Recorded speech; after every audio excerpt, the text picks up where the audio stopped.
एक आपने जो बात कही कि पूंजीवादी समाज व्यवस्था वहाँ की है, इसके कारण हमको जो लिंग भेद है, उसमें भी फ़र्क दिखाई देता है।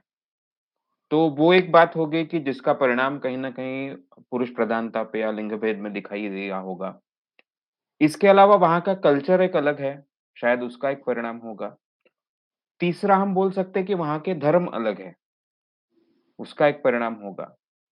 तो इ यानी इनके कारण लिंग भेद में ज़्यादा परिणाम है? यानी एक तो आपके बोलने से जो मैं समझ पा रहा हूँ कि वहाँ पे भी पुरुष प्रधानता है पर इतनी खुली नहीं है या उसकी थोड़ी थोड़ी वो कम हो गई है, भारत की तुलना में वो कम है। तो फिर वो पूंजीवाद के कारण कम है या जो वहाँ पे ज़्यादातर क्रिश्चियनिटी है, वो धर्म के कारण कम है या वहाँ के कल्चर के कारण कम है? आपको क्या लगता है, अनुमान आपका क्या है?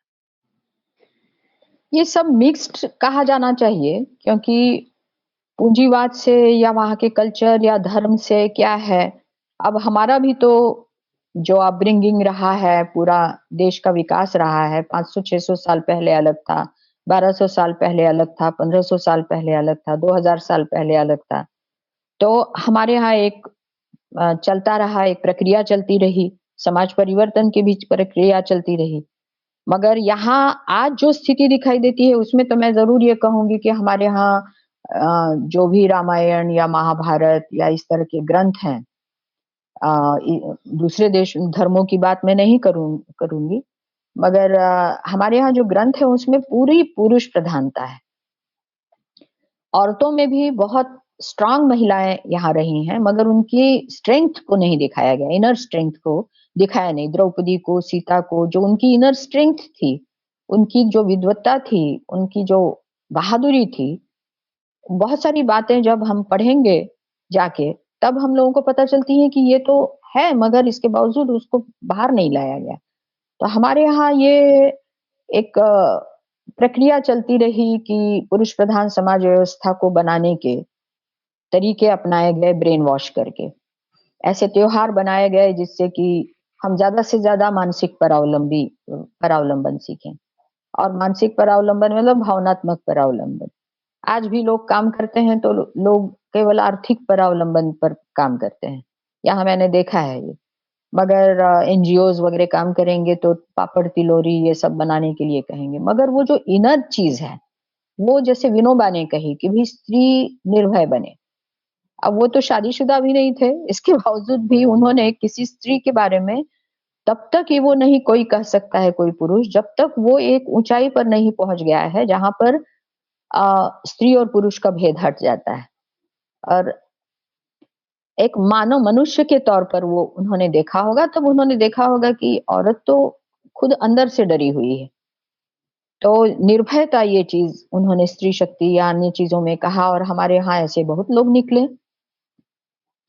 तो हमको लगता है कि हमारे यहाँ समाज परिवर्तन भी हुआ और हमारे यहाँ बहुत नेकेड ढंग से पुरुष प्रधान समाज व्यवस्था भी बनाने की कोशिश की।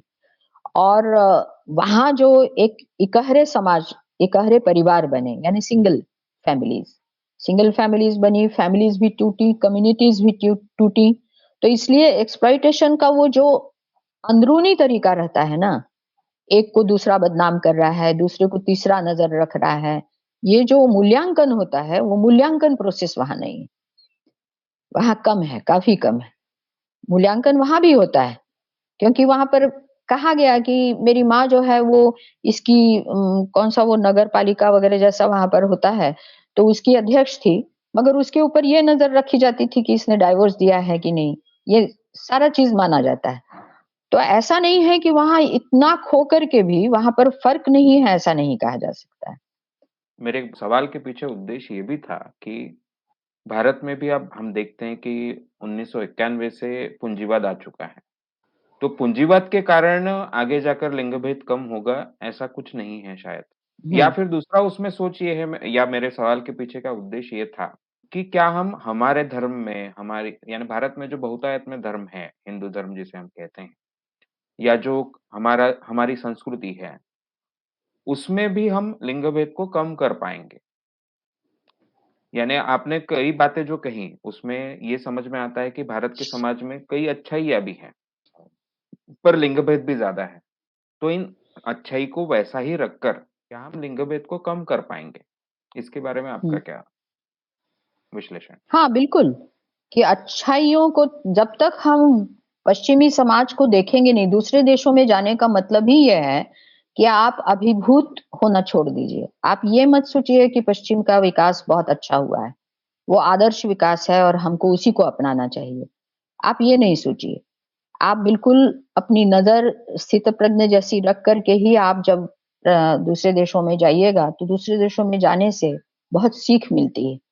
कि अपने देश की भी बुराई और अच्छाई पता चलती है और दूसरे देशों की भी बुराई अच्छाई पता चलती है। बशर्ते कि आपको केवल एक टूरिज़्म नहीं करना हो और आपको वो वहाँ के समाज को देखना है, वहाँ के गाँव को देखना है, वहाँ की जो रेसिज़्म में सबसे निचले स्थिति में पहुँच चुके लोग हैं, उन लोगों के बीच जाना है।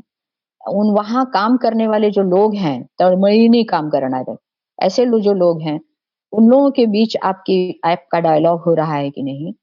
वहाँ के रेसिस्ट लोगों से हम लोग नियो नाज़ी लोगों से भी मिले वहाँ, जो अभी-अभी जो फिर से एक निकला था कि भई काले बाल वालों को मारो, इस तरह का चल रहा था। तो मतलब हम लोग हर व्यक्ति से एक तटस्थ रूप से अगर जा कर के देखें, तो हमको बहुत सारी चीज़ें देखने को मिलती हैं और इसलिए विदेश जाना उपयोगी भी रहता है। आप वहाँ के पत्थर और बड़ी-बड़ी बिल्डिंगें देख लीजिए और एक टूरिस्ट के तौर पर आप वहाँ से अभिभूत होकर के वापस आ जाइए, उसमें कोई मतलब नहीं है ख़ास। ज़्यादा जी। ज़रूरी है कि हम वहाँ जा कर के वहाँ के समाज को समझें, परखें और तटस्थता से उसको देखें, तब बहुत सीखने को मिलता है। जी।